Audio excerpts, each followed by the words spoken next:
Bakunzi ba Holy Canaan TV, ni umunezero kandi gusubira guhura namwe ngo tuganire ijambo ry'Imana. Ariko imbere ko dutangura kuganira, reka tubanze dusenge. Mana nye n'imbabazi n'urukundo, tiye bugufi imbere yawe muri iki gitondo ciza, umunsi mushamana turemeye. Ngiye ngushimira ubuntu bwawe butangaje Mana. Ngiye ngushimira ukuntu kutugwanira intambara zitandukanye, mukunzi mwiza, kuko warabinadusezeranije bitubwira kutazokwigera wemera ko umwasa tugendera ku gakano, ariko waravuze kuzoturinda mu majana mu mazi. Ushimagizwe kandi wubahwe muri byose na hose, mu izina ryawe ryera senze nizeye ko byo bise. Amen, amen. Ijambo rero Imana impaye kuganira namwe ni ijambo rivuga ngo Imana iyo igukoreye ibikomeye nawe uyishima n'umutima wawe wose. Iyo Imana igukoreye ibikomeye n'ukuri urashima. Haleluya. Reka dusome muri Yona igice cya 2 duhere ku murongo wa mbere dushikane ku murongo w'10.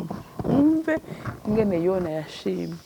Yona yari yagararije Imana, Yona yari yanse kugira Imana imubwiye, ariko Imana kubw'umugambi yari yifutiye Yona iramurindira mu mpatane z'urupfu, ko yamurindiye mu rufi, mu nda y'urufi, hanyuma imushikana aho yateza kumushikana, hanyuma avuyeyo nawe aravuga ati mvuye kure pe. Haleluya. Erega burya niyo uhuye n'ikibazo ukacupfa n'ingoga nta ngorane, ariko ikibazo yikimaze mu mwanya ukabona umubabaro kigiriyemo, hama ukabona Imana ikigusohoyemo, n'ukuri bukuremeye ishimwe riteye ubwoba. Haleluya. Reka dusome. Maze Yona asenga Uhoraho Imana yiwe mu nda y'urufi ati, natakambiye Uhoraho kubw'ibyago nagize, aranyishura. Nambaje ndi mu nda y'ikuzimu, wumva ijwi ryanje, kuko wantereye ibwina mwibenga mu kiyaga, umwuzure wantaye hagati. Imifunda yawe yose n'imikuba yawe yose byarandengeye. Ndavuga nti ndaciwe mu nyonga zawe, ariko nzokongera gutumbera urusengero rwawe rwera. Amazi yanciye hirya n'ino hashika no ku buzima bwanje, mu kuzimu harankikuje. Ibirandaranda byo mu mazi byanyizingiye mu mutwe, ndamanuka nja mu mizi y'umusozi. Isi yanyugarira n'imyugariro yayo byanyugaraniye ibihe bidashira, ariko Uhoraho Mana yanje wakuye ubugingo bwanje muri rwagobo, aho umutima wanje wiheburira muri jewe. Nibutse Uhoraho ugusenga kwanje kwagushitseko mu rusengero rwawe rwera. Abashira imitima ku bitagira ikimazi n'ibinyoma baba bataye guharigwa, ariko jeho nzogushikanira ikimazi, mvuze impundu zo gushima, kandi nzoshitsa ibyo nasezeranye. Agakiza kava ku Uhoraho, maze Uhoraho abarira ubwo rufi rudahwa Yona imusozi. Amen. Burya igihe uri mu mageragezwa, ngira ngo urasenga gusumba uko abandi bantu bose bosenga. Yona akiri mu bwato yarigiriye aridibamira, yibera ahantu ariryamira yitekerereza, ariko bamutereye mu mazi agahura n'amazi. Mwumvise ibyo ariko aravuga ati narabonye urupfu, narashyitse ibwina mu mazi aranyuzura, imirandaranda irankikuza, urupfu ndarubona. Ariko ikiganza gikomeye c'Imana kiramuramira, ntiyemera kwapfa. Haleluya. Ikiganza gikomeye c'Imana kiramuramira, ntiyemera kwapfa. Haleluya. Kubera iki? Kubera isezerano ryari ku buzima bwiwe. Abantu b'Imana, isezerano rirarinda. Ndababwije ukuri, isezerano rirarinda abantu bayo b'Imana. Ngo Imana iheza irabona ugusenga kwa Yona.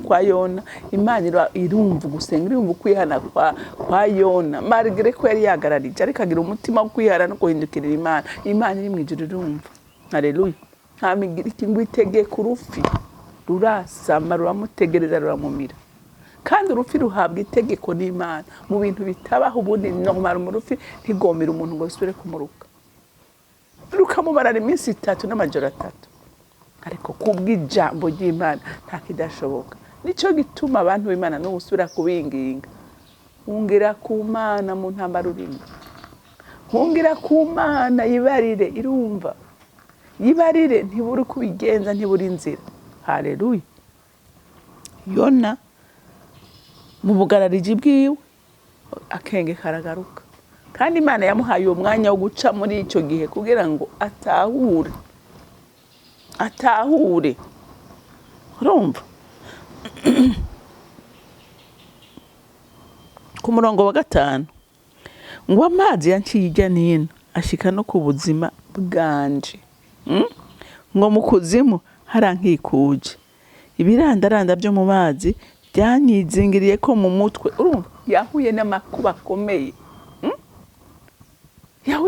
akomeye ngo ndamanuka nja mu mizi y'imisozi haleluya aramanuka ibwina haleluya umunsi ari abantu bamanitse ubwina ariko bibananira kuduza amaboko wabwira Imana ngo Mana naho hansanga naho hantabarira haleluya ariko arahiriwe n'uwageze kure yibuka ko ari Imana mu ijuru ifise ububasha bwo guhindura ibintu ifise ububasha bwo guhindura ibintu reka kwemera guhera ibwina Yona naho yari yagararije Imana yarikebutse aragirira Imana ngo isi n'imyugariyo yayo byanyugaranye ibihe bidashira ariko uhoraho Imana yanje wakuye ubugingo bwanje muri gwago haleluya nawe ubwo goba Imana yorugukuramo umusara abantu by'ukuri ubona ko ukabona ko ari mugobo bari mugobo ariko hari Imana ikurayo hari Imana ikura mugobo hari Imana izura ibyapfuye hari Imana ihindura amateka hari Imana ihindura amazina hari Imana itabara abayo haleluya yihungire ko gusa waho umutima wanje wiheburira muri jewe nibutse uhoraho ugusenga kwanje kwagushitse ko mu rusengero rwawe gwera Imana yumbijwe rya Yona hari haleluya Imana irumva Imana ntayitokumvira muntu w'Imana Imana yumvira abantu bose icyarimwe irakumva we yibwire gusa haleluya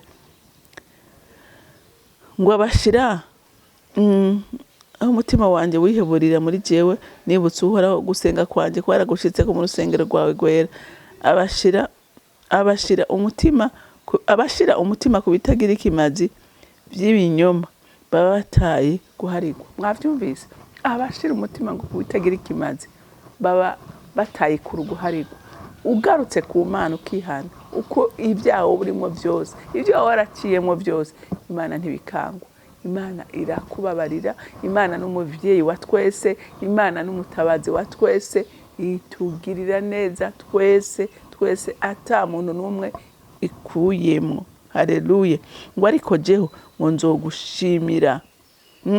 nzogushikanira ikimazi mvuze impundu zo gushima kandi ndoshitsa ibyo nasezeranye Yona ariko arasenga ubwo hari ibyo yasezeraniye Imana aravuga ati nzogushimisha ijwi haleluya nzogushimisha kuvuza impundu nzogushimisha n'ururimi rwanjye ndakuvugiriza impundu ndagutambira umva nkore ibishoboka byose nezereza umutima w'Imana kubw'igikorwa Imana yakoreye umusabyi wayo haleluya ngo maze uhoraho abarira ubwo rufi dudahwa Yona imusozi muriko muravyumva gushima bikura kure iyo ushima Imana ntacito gukorera haleluya iyo ushima Imana ntacito gukorera aho wabugeze hose ibyo waribwo byose baguti Imana ndakwizeye ndazi neza ko udashobora kundeka uri umuvyeyi mwiza wibuke ibyo yagukoreye imbere ubihagaraye kushime hama Imana iragukura mu byo urimo Imana yo mu ijuru ibampere umugisha uri mwiza kandi ugira neza nyaguhoraho, ntawe usa nawe, ntawe uringaniye nawe, uri igitangaza, n'ibyo dukorera biratangaje. We nta kure habaho utokora umuntu kandi nta kure utoshitse umuntu. Wakuye Yona wakuye Yona mw'idamba umushira mu rufi, urufi ruramumira harama rumushikana inene wari wagenye ko azoshika. Wa Mana we, natwe uyu munsi ibyo turimo twose, ibyo ducamwo byose, ibitunaniye n'ibitunaniza byose, nta kabuza nitwakunamurira kw'amaso, ibyo byose tubidukuramo udushitse mu mugisha waduteguriye. Ushimagizwe kandi wubahwe na bose mu izina ryawe ryera Yesu Kristo umwami wanje, senze nizeye kuvyumvise. Amen, amen. Mwarahezagiwe, mugira umunsi mwiza.